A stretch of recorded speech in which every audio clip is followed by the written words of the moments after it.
Hello guys! Welcome back po sa aking channel, Quarta University. And for today's video nga guys ay update lang tayo dito kay Terlu.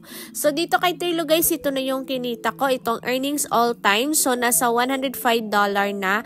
And then guys, ito naman yung kinita ko sa referral bonus. So actually guys, nakailang withdraw na ako dito sa withdrawal bonus. And then bago pa nga ako nag-withdraw. And then ngayon guys ay meron na namang pumasok na $9.29. And then guys, merong good news kasi yung kanilang personal rate guys ay nasa 31% na. So kapag nag-trade or nag-exchange tayo kay Terlu guys, yung ating profit dito is 31% na. So dito nga guys no, para kumita tayo kay Terlu is yung gagawin lang natin dito is mag-trade or mag-exchange tayo dito guys ng crypto. So mag-trade tayo dito guys ng crypto, and then yung crypto nga na pwede natin i-trade is Litecoin and Bitcoin. So for example guys, nag-exchange tayo dito kay Terlu ng worth $100 na crypto guys. So yung tutubuin natin guys is 31%. So, isi-share ko sa inyo guys kung paano tayo dito mag-trade or mag-exchange kay Terlu. So, if wala ka pang account kay Terlu guys, ay ilalagay ko na lang sa description box or comment section guys yung link. So, bago nyan guys, kailangan muna natin mag-sign up. So, dito sa sign up, enter lang natin guys yung ating email address, yung ating password.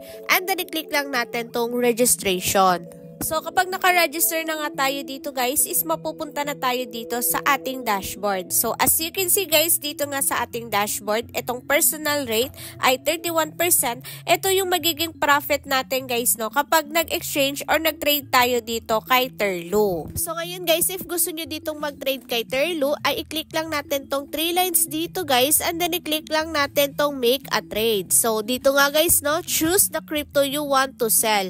So, dito guys is sell or magte-trade nga lang tayo dito ng crypto. And then yung pwede natin na i-trade guys is Bitcoin or Litecoin. And then, suggest ko guys, yung isi-sell nyo dito kay Terlu guys ay Litecoin kasi mababa lang yung transaction fee ni Litecoin. So, dito nga guys, no, makikita na natin yung exchange rate nila guys sa LTC nila. So, 1 LTC guys, yung exchange rate is $90.17. So, malaki talaga guys, no, yung kanilang exchange rate dito. And then, dito nga guys sa market, yung price ni LTC guys na 1 LTC is $68.81. So, kay Terlu nga guys, no, yung price ni LTC is $90. So, ibig sabihin talaga guys na malaki talaga yung ating kikitain dito kapag nag-trade tayo dito kay Terlu. So, ngayon guys, for example, yung iti-trade natin kay Terlu guys ay worth $100 na LTC. So, yung worth $100 na LTC dito sa market guys is 1.45 LTC. So, for example, itong 1.45 na LTC guys, yung iti-trade or isi-sell natin dito kay Terlu. So, punta lang tayo dito kay Terlu guys. So, dito sa UPay, enter lang natin guys 1.45 dito sa LTC. And then, dito nga guys, sa you get, ito yung makukuha natin na payment kay Terlu. So, $130 guys. And then, itong your profit na $30.90, ito yung magiging profit natin. So, yun nga guys, no, nagpuhunan tayo na worth $100 na LTC guys. At kapag binenta natin nga dito kay Terlu or kapag trade nga natin dito kay Terlu, yung ibabayad sa atin ni Terlu guys is $130.59. So, tumubo tayo or nagka-profit tayo dito guys ng $30.9. So, malaki talaga guys yung kikitain natin dito kapag nag-exchange or nag-trade tayo dito kay Terlu. And then guys, dito kay Terlu, yung payment guys is marireceive natin sa ating PayPal. So, yung profit natin dito guys, no, or yung kinita natin dito is marireceive natin sa ating PayPal. So, dapat guys, yung PayPal na gagamitin nyo is verified siya at meron na siyang mga transaction history. Para nga guys, no, na hindi ma-on hold yung ating fund ng ating PayPal. So, dapat guys ha, verified siya at may mga transaction history na siya. So, next guys, for example, is ito nga yung ititrade natin kay Terlu na LTC, itong 1.449 LTC. So, syempre, kailangan muna natin guys no, na mag-send ng LTC dito kay Terlu. So, yung ginagamit ko nga guys no, na crypto wallet is Binance. So, kung wala ka pang Binance guys, ay ilalagay ko na lang din sa description box or comment section guys, yung link ni Binance para makapag-register ka na. So, kapag meron na nga tayong Binance guys, so dito sa funding wallet, so syempre kailangan muna nating bumili guys ng LTC. And then dito nga kay Binance guys, sa P2P nila is wala silang LTC. So ngayon is bibili muna tayo guys ng USDT. So para makabili na tayo guys ng USDT ay i-click lang natin tong P2P. And then dito sa P2P is i-click lang natin tong buy. So, bibili muna tayo guys ng USDT and then kapag nakabili na tayo ng USDT guys, ay i-convert natin siya into LTC. Kasi nga guys, no, LTC naman yung i-exchange natin kay Terlu. So, dito sa buy guys, ay pili ka na lang ng seller dito na bibili ka ng USDT. And then, ito yung mga seller nga guys na nagbebenta ng USDT. And then, meron nga siyang mga limit guys, no, na 30,000. Ayan. So, kung mababa lang yung budget nyo guys, i-click lang natin tong filter. And then dito sa amount guys, enter lang natin yung amount kung magkano yung gusto nating bilhin na USDT. So for example, worth 1,000 pesos na USDT guys yung bibilhin natin. And then dito sa payment method, enter mo lang GCash ka ba magbabayad or PayMaya. So ayan, makikita na natin dito guys yung mga seller na nagbebenta ng mababa lang yung limit. So pwede tayo makabili dito ng 800, 1,000, ayan, so pili ka na lang. And then dito guys, enter mo lang yung amount kung magkano na USDT yung bibilhin mo. And then follow mo na lang yung step guys, no. And then babayaran mo na lang siya guys through GCash or PayMaya. And then kapag nakabuy ka na guys ng USDT and then meron ka ng balance dito sa funding mo guys na USDT, so kailangan muna natin siya guys i-convert into LTC. Kasi nga guys no, yung iti-trade natin kay Terlu is LTC. So, dito sa funding guys, i-click lang natin tong USDT and then meron nga convert dito guys. So, click lang natin tong convert. So, dito sa from guys is dapat USDT yan. And then dito sa to guys is LTC. So, convert natin guys yung ating USDT to LTC.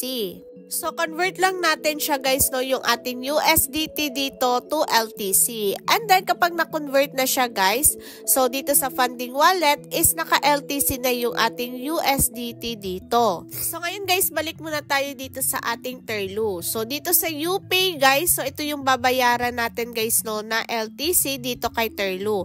So, i-copy lang natin siya guys. And then, dito sa ating Binance, ay syempre, kailangan na muna natin mag-withdraw ng LTC. So, dito guys sa search lang natin guys LTC.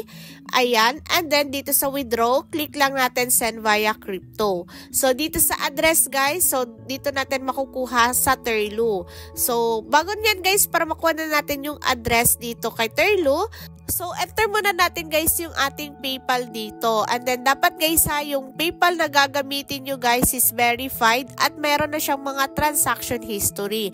And then, make sure guys na tama yung nalagay nyo dito na PayPal email. So, kapag na-enter nyo na guys yung PayPal email nyo, ay i-click lang natin tong I agree. And then, i-click lang natin tong sell LTC. And then, makikita nga natin guys itong exchange information. So, dito guys, please send exact amount of LTC. So, ito yung LTC guys na i-withdraw natin kay Binance. And then, itong to this address guys, ay ito naman yung kanilang wallet address ng LTC. So, dito sa address guys, i-copy muna natin to siya. And then, balik muna tayo dito sa ating Binance. So, dito sa address guys, i-paste lang natin yung kinapin natin kanina na wallet address kay Terlu. And then, automatic guys na meron na yung network dito na Litecoin. So, sa withdrawal amount naman guys, so balik tayo dito kay Terlu. So, copy natin itong amount na to. And then, ipipaste natin dito kay Binance. So, as you can see nga guys, no, yung withdrawal amount dito na LTC guys ay nasa $99.75. So, ibig sabihin nga guys na yung puhunan natin guys, no, is nasa $100. And then, dito guys, yung you get or yung marireceive nga natin dito kay Terlu guys is $130. So, tumubo tayo guys ng $30. So yun guys, kapag okay na, so mag-withdraw na tayo guys dito sa ating Binance. So wait na lang din natin guys no, napapasok yung withdraw natin sa Binance to Terlu. And then dito nga guys kay Terlu, marireceive natin yung payment natin sa ating PayPal within 24 hours. So wait na lang natin guys within 24 hours na marireceive natin yung payment nila. And then makikita mo naman siya guys dito sa ating transaction. So aside nga guys na kumita tayo sa pag-trade dito kay Terlu, ay meron nga din sila ditong referral program. So dito guys sa account details, i-click lang natin to siya and then makikita na natin dito guys yung ating referral link. So, meron tayong makukuhang commission guys kapag yung ating invite is nag-trade or nag-exchange dito kay Terlu. And then, pwede nga natin siya ma-withdraw kapag umabot na siya guys ng $20. So, basahin nyo na lang guys yung terms and condition dito sa kanilang referral program. And then guys, meron din sila ditong VIP club. So dito nga guys no, kapag na-reach natin guys itong amount na to sa ating turnover mark guys, so meron tayong additional na percent ng ating personal rate guys kapag naging VIP tayo dito.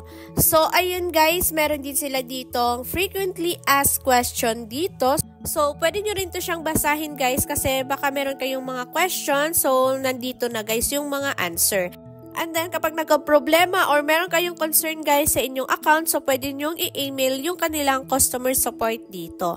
So, that's all guys. Yan lang yung marireview ko dito kay Terlu. So, bago nga kayo mag-try sa mga ganitong platform guys, always do your own research.